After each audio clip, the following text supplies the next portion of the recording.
And I want to get your thoughts on the drivers of the movement we're seeing today. We know that the market continues to stay within a very narrow range these days. No major catalyst taking it further, but in your view, we're seeing 1.5 billion naira worth of trade today, a very low figure. What is driving market sentiment right now in your view? What we saw today is good for the market because there's still a measure of stability trading the market in the last 1 month after the release of most of the third quarter results. And for what we see now is not anything to worry about because the drop in the market today by 0.21% is as a result of major drop in the price of Guinness Nigeria PLC. It lost over 12 naira. Right, absolutely, and of course USC and Flam has also lost significant value as well. But in this environment, are you a buyer? Are you waiting on the sideline to see if we can buy on further dips? How do you approach the market given the law we're seeing right now? Well, the law we're seeing right now, I think, is a buyer's market. For what I tell most of my clients, I tell them it's better to move in right now and wait for the upsurge in January. And you think that move is going to be in January? Because many will point to the bank results, which probably will not come out till about end of March, April. Yeah, you know what normally happens is everything is always done in anticipation of the results. So invariably, you're going to have to see a lot of people trying to buy in prior to that time. So the real movement is going to be the shrewd investors are actually going to make their investment maybe December, January.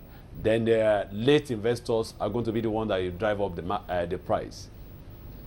And your thoughts on which sectors to invest in right now? The banks obviously continue to be a big focus for many investors.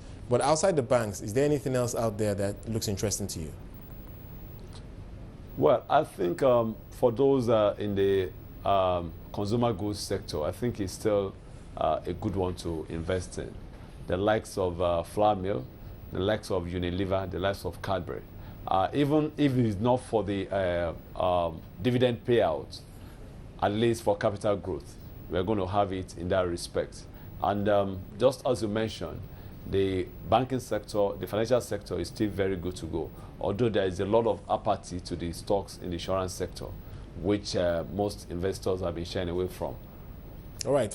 Looking at the interest rate environment in fixed income, we've seen them come down a little bit over the last few months. How much of a catalyst do you think this can be for equities going forward? Well, and you know, the major driver, which is the MPC rate, has refused to come down, contrast to the anticipation of people that at least this time around it may be reduced to maybe by about 0.5 or 1 basis point. But for what we saw with what the CBN said yesterday and resulting from their meeting of Monday and Tuesday, I think it's still very far from it. And I think it's not really good for the equity market for the stagnancy of that price, of that rate at what we have it right now. All right, talking about catalyst for the market, I think one thing many people are looking at is the forbearance for stockbrokers. The latest we're hearing from around that is that we might see some news from the Ministry of Finance maybe as early as the end of this week or early next week. So your thoughts on what this would mean for the market? Well, the forbearance for capital market operators, if and when given, is going to be a major boost because it is so much of a handicap to many of the operators in the market. And because of that, they can't take any position, they can't speak to any bank, and even they themselves, they have that lethargy in doing anything at all. So if the forbearance is granted, then definitely it's going to be a turnaround to a great extent for the market. But what I'm hearing about the forbearance is that for companies that participate in that and take advantage of that, they may not be allowed to borrow funds for trading for at least a year. That's the number I'm hearing. So if that is the case, I mean, does that mean that they will have to recapitalize for them to get involved in the market? Because I guess the boost that you're expecting is the proprietary investments that we may see from some of these stockbrokers. Well, I think, like I said earlier on, the lethargy is still in most of the capital market operators because of the debt overhang.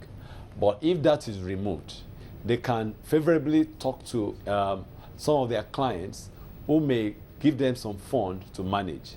And if they have this fund, even at a rate, it will help them in a great way. All right, so what I'm hearing you say is what it's a perception thing. If people feel that they are freed up from the debt, they'll get more involved with them, and it may boost their clientele. That's what you're saying. Definitely.